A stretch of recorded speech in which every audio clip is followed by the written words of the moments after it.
ॐ नमः भगवते वासुदेवाय।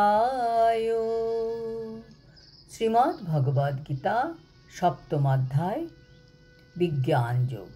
হরে কৃষ্ণ। আজ আমরা বিজ্ঞান যোগের 7 নম্বর শ্লোকটি শুনব। মত্তঃ পরতরং নান্যাৎ কিঞ্চিদস্তি ধনঞ্জয়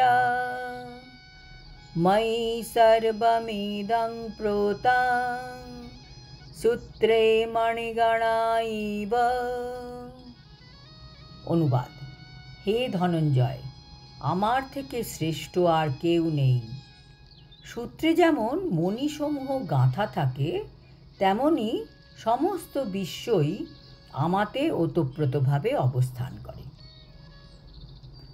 এই তাৎপর্য: এই শ্লোকে ভগবান বলছেন, একটা নেকলেসে যে মণিগুলো গাঁথা থাকে, ঠিক সেই রকম সকল ব্রহ্মাণ্ড ভগবানই ধরে রেখেছেন, চালাচ্ছেন অন্তরাল থেকে। যেমন একটি নেকলেসের সুতোকে দেখা যায় না, কিন্তু সেই সুতো ছাড়া নেকলেস গাঁথা যেত না। কাজেই সেই সুতোই হচ্ছেন স্বয়ং ভগবান। তিনি সব ব্রহ্মাণ্ড মেনটেন করছেন, কিন্তু তিনি নিজে সামনে আসেন না। ভগবান অহংকারী নন। অনেকে ভাবতে পারেন এই শ্লোকে ভগবান বলছেন যে আমার থেকে শ্রেষ্ঠ আর কেউ নেই, কিন্তু আসলে তা নয়। তিনি অন্তরালে থেকে আমাদের চালাচ্ছেন, আমাদের দিয়েই সব কাজ করাচ্ছেন। তিনি কোনোই ক্রেডিট নেওয়ার চেষ্টা করেন না। ভগবদ গীতাতে বলা হয়েছে যে পরমেশ্বর ভগবান শ্রীকৃষ্ণই পরম তত্ত্ব, এবং তিনি প্রতি পদক্ষেপেই তা প্রতিপন্ন করা হয়েছে। বিশেষ করে এই শ্লোকটিতে পরম তত্ত্ব যে সবিশেষ পুরুষ তা জোর দিয়ে বলা হয়েছে। পরমেশ্বর ভগবানের সবিশেষত্ব সম্বন্ধে ব্রহ্মসংহিতাতেও বলা হয়েছে। ঈশ্বর পরম কৃষ্ণ সচ্চিদানন্দ বিগ্রহ, অর্থাৎ পরম তত্ত্ব, পরম পুরুষ ভগবান হচ্ছেন শ্রীকৃষ্ণ। তিনি সমস্ত আনন্দের উৎস। তিনি আদি পুরুষ গোবিন্দ, এবং তার শ্রী বিগ্রহ সৎ, চিৎ ও আনন্দময়। এই সমস্ত প্রামাণিক তথ্যসমূহ থেকে নিঃসন্দেহ হওয়া যায় যে পরম তত্ত্ব হচ্ছেন পরম পুরুষ, এবং তিনি সর্বকারণের পরম কারণ। এই জড়জগতে ব্রহ্মা হচ্ছেন প্রথম জীব, এবং দেবতা, মানুষ ও পশুদের মধ্যে তিনিই হচ্ছেন সর্বশ্রেষ্ঠ।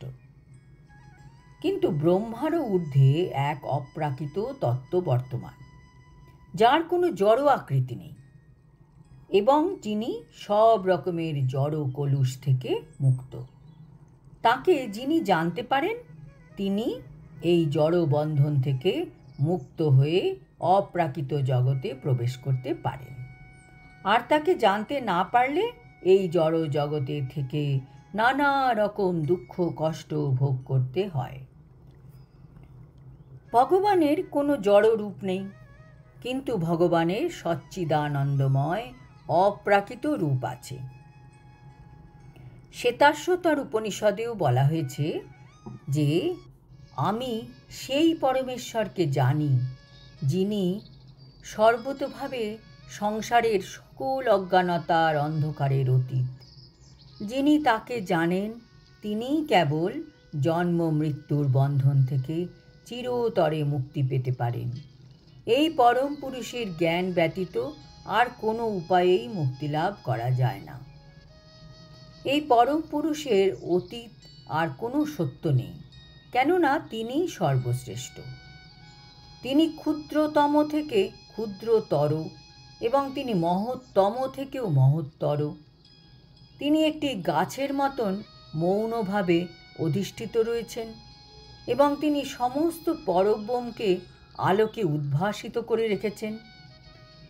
একটি গাছ যেমন তার মূলসমূহ বিস্তার করে, তিনিও তেমনি তার বিভিন্ন শক্তিকে বিস্তৃত করেছেন।